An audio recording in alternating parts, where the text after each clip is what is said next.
안녕하십니까. 네, 명보사돌입니다. 안녕하세요. 네, 저와 함께 12년을 함께 해온 치과위생사 제니님 나오셨습니다. 반갑습니다. 반갑습니다. 네. 오늘은요, 네, 지금까지 뭐 건강에 대해서 좀 많이 했었는데요. 좀 어떻게 보면 생뚱맞은 그런 주제일 수도 있습니다. 오늘은 영혼에 대해서, 영혼이 합체 혹은 분리가 될 수 있느냐. 네. 이런 생뚱맞은 주제로 제가 이런 거에 대해 좀 이렇게 관심을 가져 하고 호기심을 가져 하고 이렇게 자꾸 파고들거든요. 파고 이렇게 네. 하는 성격인데 제가 그거 하면서 느꼈는 게 좀 있어서 한번 주제를 영혼이 분리 합체가 가능한가? 영혼이 있다고 생각하십니까? 영혼은 있다고 믿습니다. 있어요? 네. 왜 영혼이 있습니까? 사후세계도 있고 네. 네. 그 죽고 네. 영혼이 나의 죽은 몸을 보는 네. 그런 유치이탈? 현상, 네. 네. 저는 그걸 믿기 때문에 네. 그럼 영혼이 당연히 있어야. 정현채 교수님 책을 읽어보셨잖아요. 네. 그 우리는 죽음을 두려워할 필요 없다. 네. 네. 맞나요? 책 제목? 맞는 네. 것 같아요. 그 책을 인상 깊었죠. 네. 네. 재밌었어요. 네. 호스피스 병동에서 이제 뭐 이렇게 사람들이 죽어가면서 네. 하시는 말씀. 네. 뭐 또 뭐 애플사의 그 이름 스티븐 잡스. 스티븐 잡스가 네. 죽으면서 네.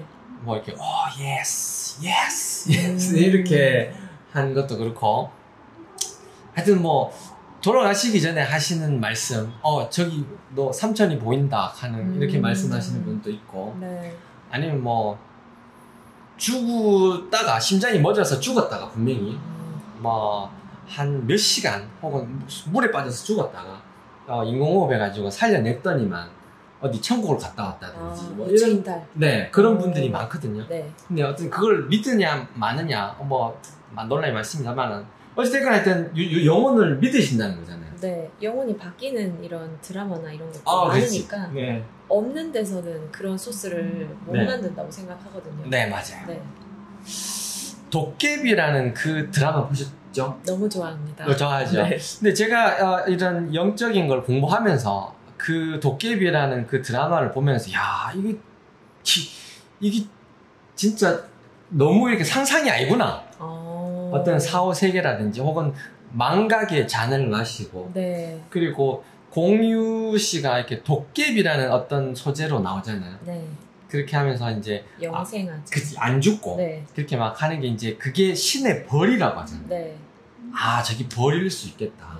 라는 생각이 들었고요. 그리고 김고은 그 주인공도 네. 4번의 인생을 환생하죠. 네네. 계속 살고 또 살고. 네. 그런 환생이라든지 네. 아니면 뭐 저승사자도 나오잖아요. 맞아요. 저승사자가 어떻게 당신은 언제 이렇게 죽었는데 네. 뭐 어떻게 하죠? 명부를 들고 그렇죠. 찾아가요. 그렇죠. 죽을 날이 네. 이미 다 정해져 맞아요. 있고 그리고 이제 데려가서 맞아요. 망각의 잔을. 근데 실제로 저승사자가 와가지고 네. 제니님 당신은 오늘 죽었습니다 이렇게 했는데 알고 보니까 옆집 제니한테 찾아가야 되는데 이 집 제니한테 찾아온 거예요. 네. 그렇게 해가지고 잘못 왔습니다 미안합니다 다시 가세요 이런 그런 실제로 있었던 이야기가 있어요. 그래서 어떤 뭐 홍길동 씨가 돌아가셔가지고 자기 아버지가 돌아가시고 장례하고 다 치르고 있는데 네. 근데 어느 날 있다가 갑자기 살아난다. 아버지가 살아나는 거예요. 살아나가지고 아버지 어떻게 된 거예요? 물어보니까 송장이 되는 아버지가 살아나는 거예요. 그래서 어떻게 살아나셨습니까? 이러니까 사실 옆집에 저 사람이 죽어야 되는데 저승사자가 날 잘못 데리고 갔다가 그게 다시 알려져가지고 그래서 다시 왔다. 정정한 건가요? 네. 그렇게 해서 옆집에 옆마을에 찾아가 봤더니만 진짜 옆마을에 똑같은 이름의 홍길동 씨가 있었다는 거죠. 그래서 보니까 그 사람이 갑자기 돌아가신 거예요. 돌아가시고 이 마을에 자기 아버지 홍길동 씨는 다시 살아나고 저 마을의 홍길동 씨는 이미 그게 정해져 있어요. 그렇죠. 그렇게 보면 사람이 언제 죽을지 어떻게 죽을지가 대충에는 저는 운명을 믿는 운명론은 아니고 운명론자는 아니고 운명은 바꿀 수 있습니다. 바꿀 수 있지만 디폴트 값이라는 게 있어요. 기본 설정 값. 그래서 내가 이대로 뭔가를 삶을 변화시켜주지 않으면 요렇게 가게 돼 있다는 거죠. 어제 담배를 피고 오늘 담배를 폈으면 내일 담배 필 가능성이 많을까요? 없을까요? 무조건 핀다고 봐야 되겠죠. 네. 근데 내일 되면 담배 안 필 수도 있잖아요. 그렇지만 필 가능성이 95%, 99%잖아요. 네. 그거랑 똑같아요. 내가 제니님하고 이렇게 만났잖아요. 내일도 근무하면 만날 가능성이 많잖아요. 네. 99% 만나겠죠. 네. 그런 것처럼 내가 갑자기 야, 너 안 만날 거야. 제니 너 안 만날 거야. 이렇게 하지 않는 이상 운명이 정해져 있다는 거죠. 운동을 하시니까 내일도 운동하고 모레도 운동을 하시는 거죠. 네. 무슨 말인지 이해돼요? 네. 그걸 바로 디폴트 값이라 하거든요. 초기 설정 값. 그래서 운명에 디폴트 값이 있다. 그래서 내가 뭔가를 책을 읽고 명상을 하고 의도적으로 내가 딱 그 방향을 딱 꺾지 않는 이상 정해진 운명으로 갈 수밖에 없는 게 인간이라는 거예요. 그렇게 나약한 운명 앞에 굉장히 나약합니다. 그래서 죽는 시간이라는 게 어떻게 보면 정해져 있다고 볼 수가 있어요. 그거 어떻게 생각하십니까? 거기 제 발언에 대해서. 근데 네. 생각을 해보니까 네. 두려운 게 언제 죽을지 뭐 건강을 잃을지 이런 거잖아요. 네. 근데 막상 언젠가는 정해져 있다 생각하면 네. 그냥 좀 마음이 홀가분해지는 맞아요. 것 같아요. 맞아요. 때 되면 뭐 네 이런 느낌. 그게 안 좋은 게 아니고 좋은 네. 게 뭐냐면요. 어떤 힘든 거 막 이렇게 하고 죽을 고비를 막 넘기잖아요. 그렇게 했는데 나 이렇게 안 죽을 거야. 내가 분명히 이렇게 해도 등산하고 막 이렇게 어려운 에베레스트 올라가고 해도 결국 안 죽을 놈은 안 죽어. 안 죽을 때는 안 죽어. 이런 마인드로 네. 생활을 하잖아요. 네. 그럼 굉장히 겁이 없어져요. 저도 사실 45년 살아오면서 죽을 고비를 많이 넘겼어요.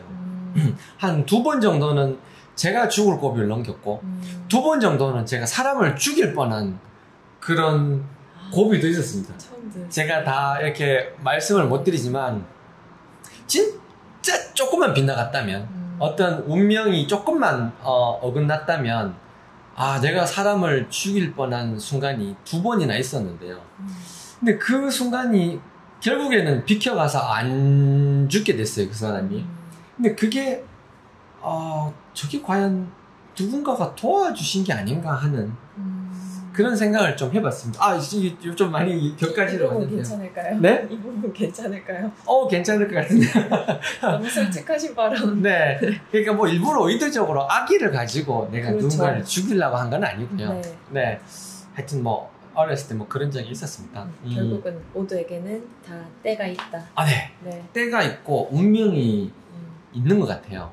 그래서 영혼이 있냐 없냐 그 이야기 하다가 여기까지 왔는데요. 일단은 그러면 영혼이 있다고 생각을 하신다, 그죠? 네. 네. 그러면 영혼이 합체할 수 있는가? 예를 들면 있다는 가정으로 일단 이야기를 해봅시다. 사람과 사람의 영혼이 뭐든지 네, 사람과 사람의 영혼이 합체할 수 있나요?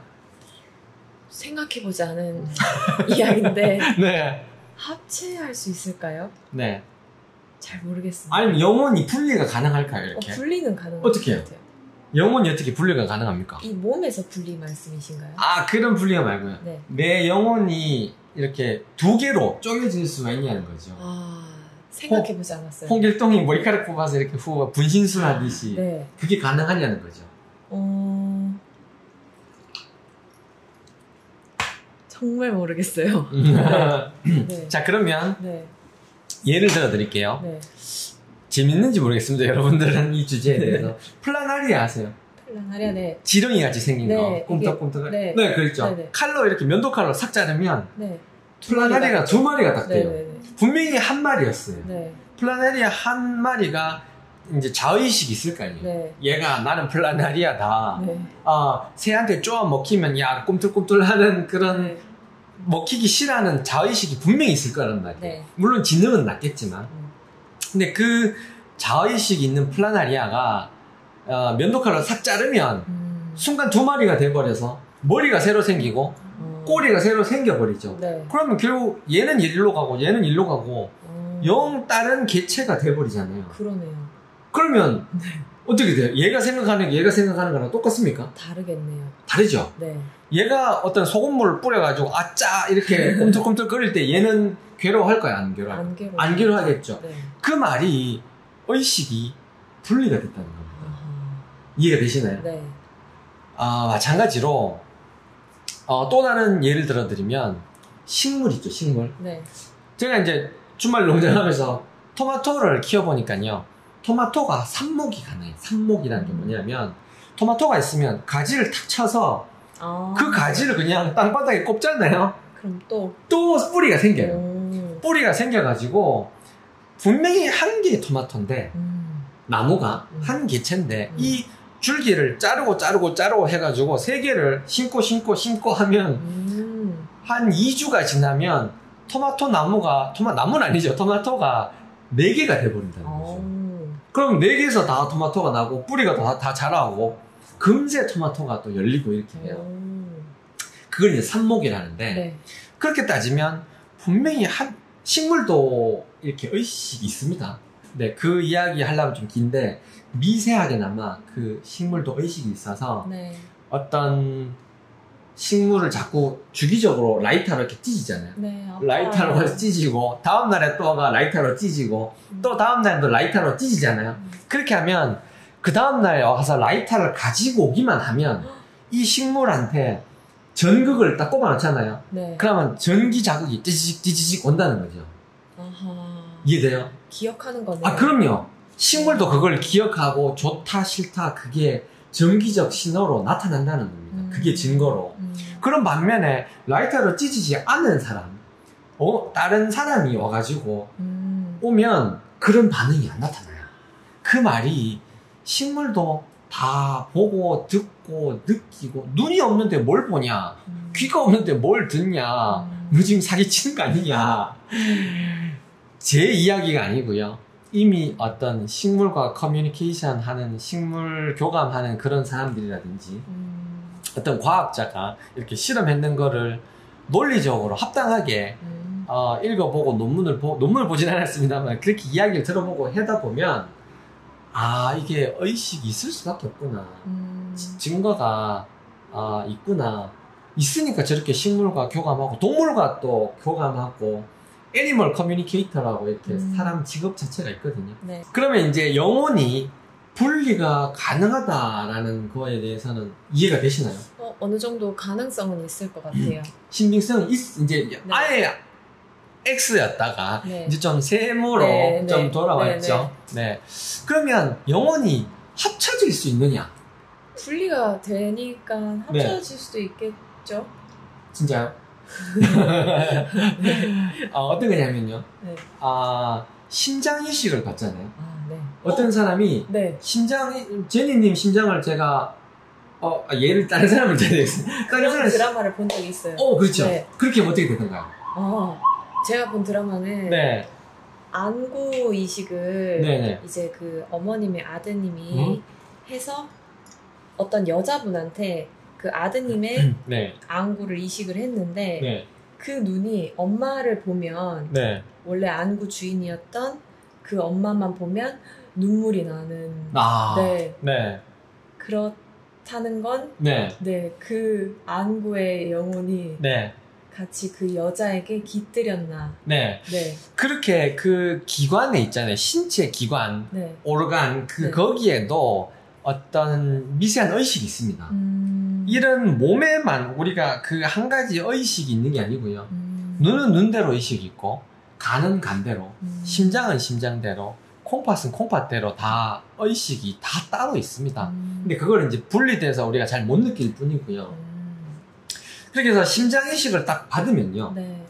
분명히 이 사람은 채식을 하던 사람인데, 어느 심장 이식을 딱 받고 난 뒤로부터 갑자기 육식을 하고요. 등산도 안 좋아하던 사람이 갑자기 등산을 좋아하고 이렇게 하는 거예요. 그 심장 주인의 습성이네요. 그렇죠.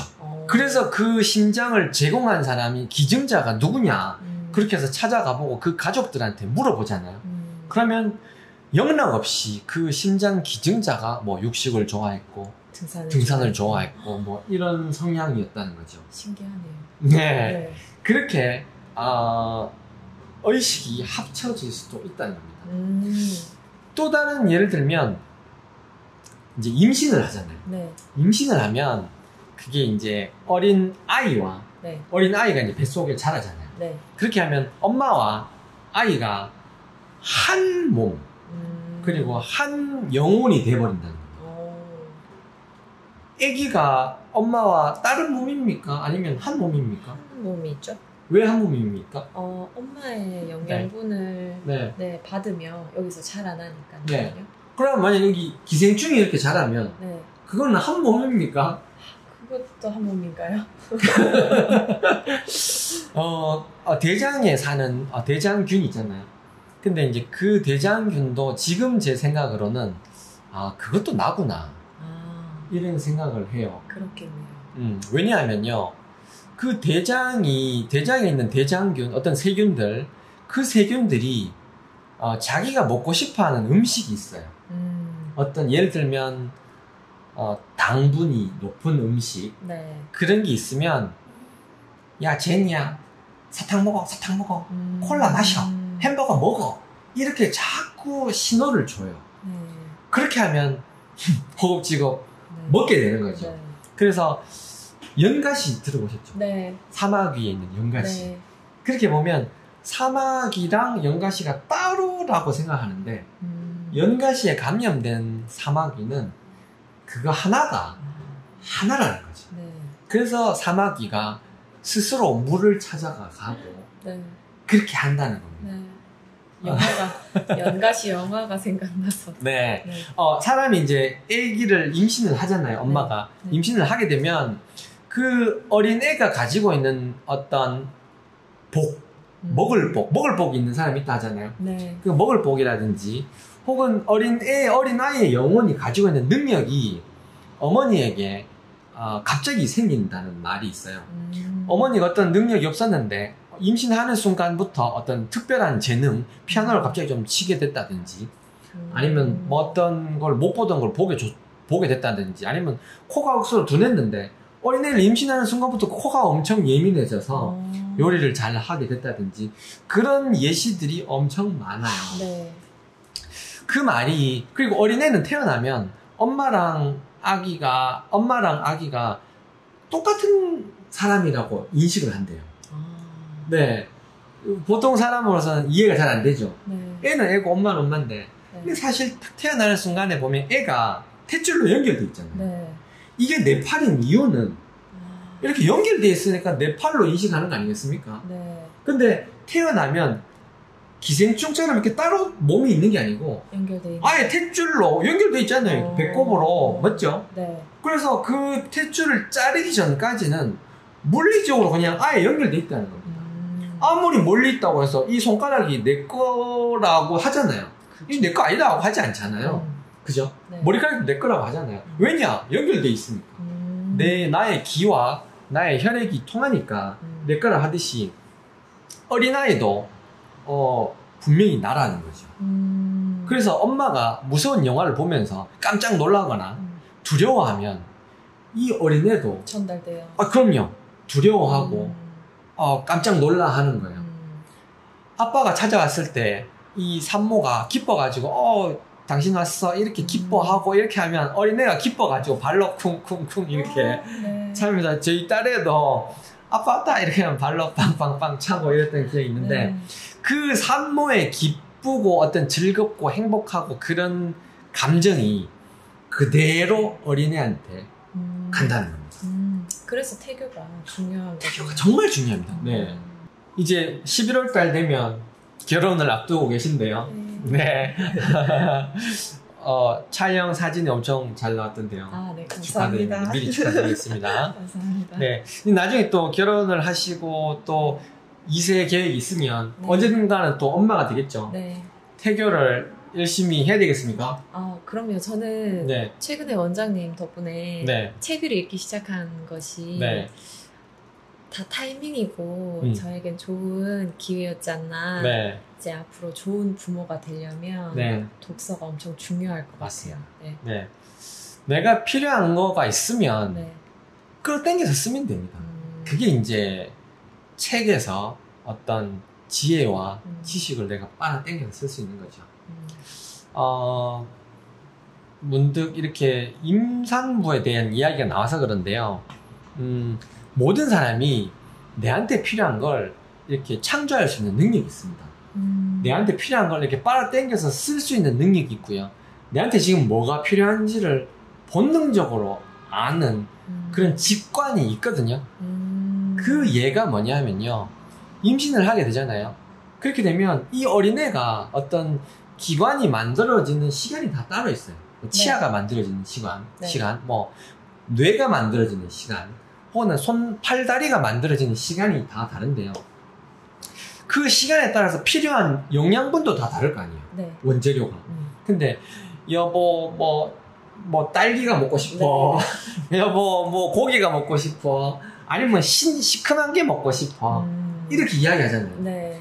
뭐 변명 아닌 변명, 아니 핑계 아닌 핑계를 대면서 남편을 부려먹는 것도 있겠지만 애기가 먹고 싶어. 그렇죠. 똘똘이가 먹고 싶어 이렇게 네. 이야기하잖아요. 그게 이 여자분이 원래 그런 걸 안 좋아했는데도 불구하고 느끼하고 뭐 냄새 나고 이렇게 느끼한 걸 안 좋아했는데도 불구하고 어느 순간에는 그게 땡기는 순간이 온다는 겁니다. 네. 그게 내 몸이 그거를 원한다는 거예요. 어느 순간 스트레스를 딱 받으면 매콤한 게 또 먹고 싶잖아요. 네. 그게 매콤한 게 들어가는 게 내 몸에 유리하다는 겁니다. 어떤 뭐 달달한 게 먹고 싶잖아요. 그럼 혈당이 떨어지는 거거든요. 그래서 그거를 뭔가 땡긴다는 거죠. 그래서 내 몸이 말하는 언어, 그게 어떻게 보면 굉장히 정직하고, 거기에 그걸 하여튼 귀를 쫑긋 세워가지고 내 몸이 말하는 언어에 충실을 해야 됩니다. 어떻게 생각하십니까? 그럼 너무 저항하지 않고 네. 저는 이제 다이어트 하는 입장으로서 땡기는 그런 욕구들을 네. 절제하려고 하는데요. 네. 너무 절제하는 건 안 좋은가요? 가짜 그게 있어요. 내 몸은 이렇게 말하는데 예를 들어서 내 몸이 소금을 달라고 이렇게 막 요구를 해요. 소금 줘 이렇게 하는데 이 친구는 어떻게 인식하느냐 하면 소금이 필요해? 이렇게 인식하는 게 아니고 라면을 보면 막 땡기는 거예요. 그 말이 소금을 요구하는 거였는데 네. 워낙 라면을 먹으면 짭짤한 그 기억이 있다 보니까 그래서 라면을 자꾸 땡겨 하는 거예요. 그래서 그렇게 그거를 언어를 잘못 해석하지만 않으면 그러니까 어떤 스트레스 받을 때 달달한 게 먹고 싶다고 해서 어떤 과자나 설탕이나 이런 걸 먹지 말고 차라리 뭐 꿀 한 숟가락 해 타가지고 마신다든지 아니면 현미밥을 먹는다든지 그런 식으로 현명하게 거기에 대처를 한다면 건강하면서도 내 몸한테 어떤 만족을 시켜줄 수가 있겠죠. 스트레스를 안 받을 수 있겠네요. 네.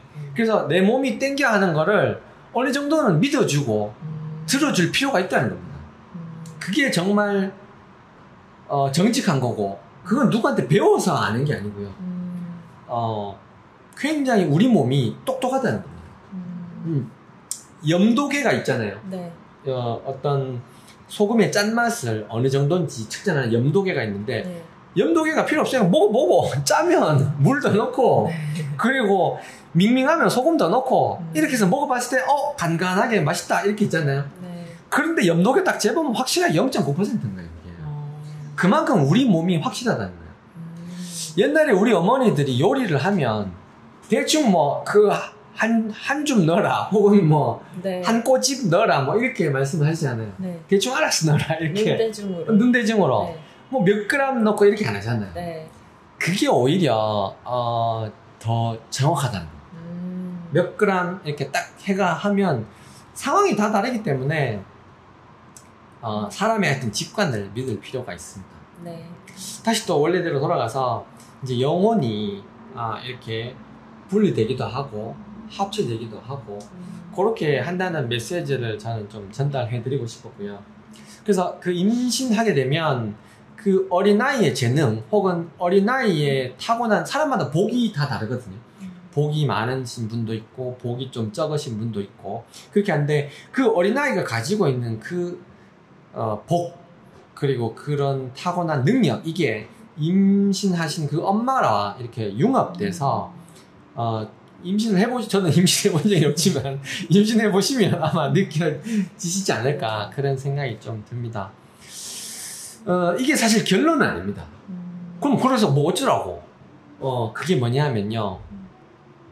결국에는 나라고 할 바가 없다는 말씀을 드리고 싶었습니다.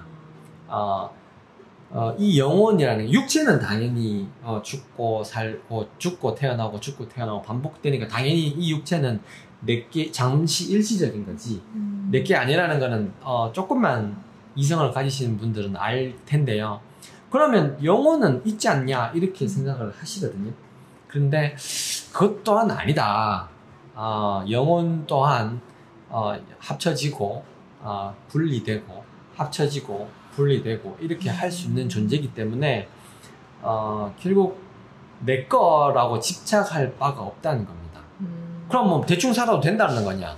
그것도 아닙니다. 네. 그것도 아닌데 너무 어느 거 한 게 너무 얽매여 가지고 괴로워하면서까지 뭔가 이렇게 성공을 위해서 열심히 하는 건 좋죠. 열심히 하는 건 좋지만 너무 이렇게 쉬는 것도 안 쉬고 가족들아 돌보는 것도 안 돌보고 어떤 충분히 즐기지 못하고 절제는 좋지만 그렇다고 너무 또 이렇게 그렇게 사는 것 또한 정답은 아니다.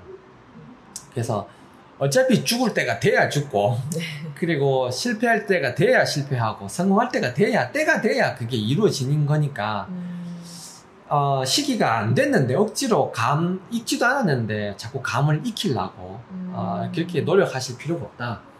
그냥 지내다 보면 저도 이루어질 때가 되면 이루어지고 책을 읽을 때가 되면 읽게 되고 건강해질 때가 되면 건강해지니까 그거를 믿으시고 그냥 하루하루만 열심히 재밌게 그렇게 알차게 보내신다면 행복하게 지낼 수 있지 않을까 싶습니다. 네, 너무 좋은 말인 것 같아요. 결국 결론은 나랄 게 없다. 나랄 게 왜냐면 계속 바뀌니까. 네, 그러니까 나랄 게 없으니까 너무 힘들게 괴로워하지 마십시오. 소중한 시간 오늘도 네. 나와주셔서 너무 감사하고요. 네, 저도 좋은 이야기 많이 잘 들었습니다. 네, 여러분들도 항상 행복하시고 어떤 거 한 개에 집착하지 않는 행복한 하루 되시기 바랍니다. 명버섯돌이었습니다. 감사합니다. 감사합니다.